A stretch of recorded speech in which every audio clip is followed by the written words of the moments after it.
Happy Wednesday, everybody, and welcome to the Card Closet. Tonight I'm going to give an update on a couple set builds that I've been working on, 1971 Topps and 1972 Topps. In the last week and a half, I've knocked over 100 off each of my need lists for those sets. So just thought I'd show you some of these. First of all, I did a trade on the trading card database with a guy who goes by the moniker Woodman GB, and he lives in Missouri. I've traded with him at least 4 or 5 times. Hundreds and hundreds of cards we've exchanged across those trades. I think easily $1,000 worth of transaction have gone between us. So he's a guy I've come to trust and trade with him whenever I can, because he and I are looking for very similar types of things, and I can trade him my doubles and he can trade his to mine. So Woodman GB sent me 15 high-numbered 1971 Topps cards. I believe 13 of the 15 are the semi-high numbers, and 2 of them are the ultra-high numbers. So no-name players for the most part. You know, Famous Amos, I guess, is famous by definition. Not a lot of big-name players, but tough to obtain cards. Jim Bunning is a good player. So there you have it. High-numbered cards from 1971. Glad to get those plucked off. I'd much rather trade for those than have to purchase them. And then when I was in Minneapolis this past weekend, I went to a card shop, local card shop on the western side, one of the western suburbs, called Triple Play. No, excuse me, that's the local one here. Twin Cities Sports Cards. Great store. It's they have a couple gentlemen that run the store. The owner's name is Rob, and then he has a younger guy, maybe about 30 years old, that works with him. Rob specializes in the vintage, and the younger guy specializes in the newer things. And the great thing about Twin Cities Sports Cards is just the conversation and the people you meet there. Every time I've ever been in there, there's a group of people all chatting, talking about sports cards. And this visit was exactly the same. I met some really neat, interesting people in there. Another thing I like about Twin Cities Sports Cards is the fact that they have tons and tons of vintage cards. So when I walked in and said I was looking for 1971 Topps, he had a 5,000 count box full of them.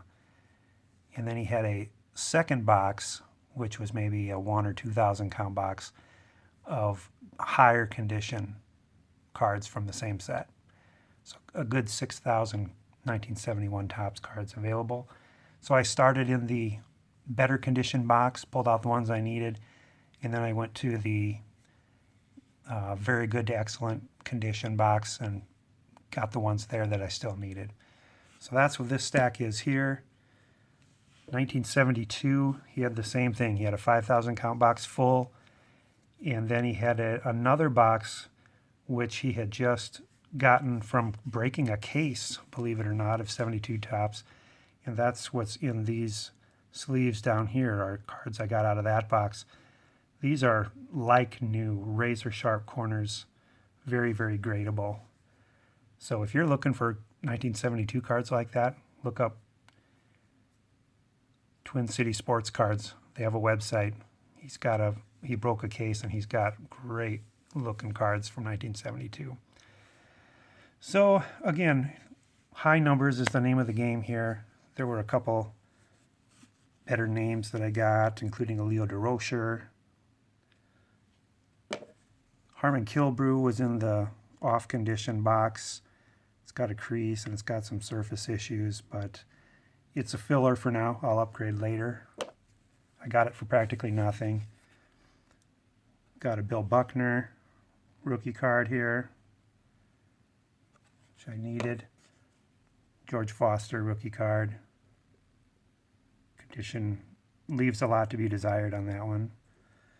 And then the rest of them are just high numbered cards, mostly common players, but expensive cards. You know, these cards go all the way up to card number 760, and I got a really sweet deal on these. Rob always charges very, very reasonable prices, especially if you're buying in bulk like this. And then the 72s, probably some of the bigger names in that box that I got were Roberto Clemente in action, Catfish Hunter, Thurman Munson. It's got a little edge problem and corner problem on that. Al Kaline, Steve Garvey. This one was in the off-condition box as well.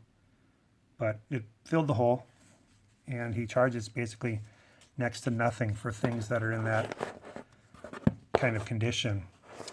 Out of the case break box, the two best ones I picked up were these Rod Carews.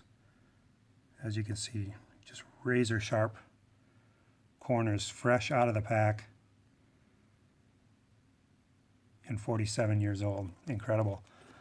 And this whole stack, had to pay more for these, but these are just an example of what I got there. Centering's always been an issue with these, even fresh out of the pack, but look at these corners. Look at these edges. Just perfect.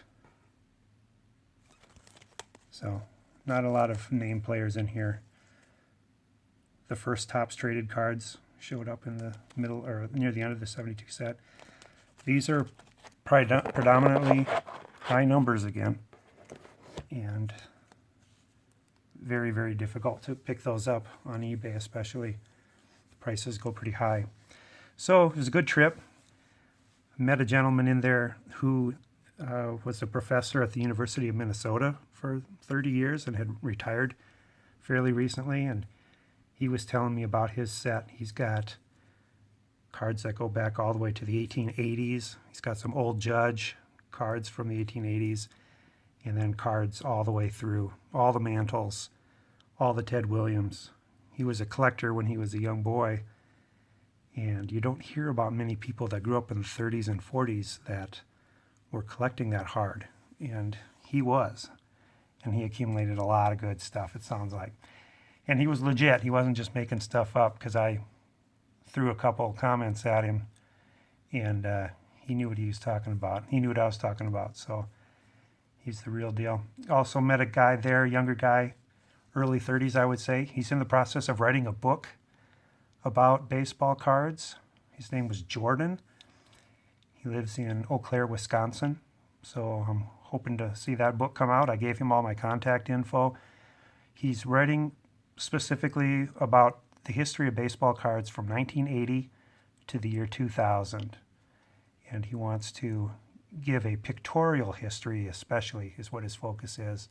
So he was actually in there looking for some cards that were representative pieces from that era.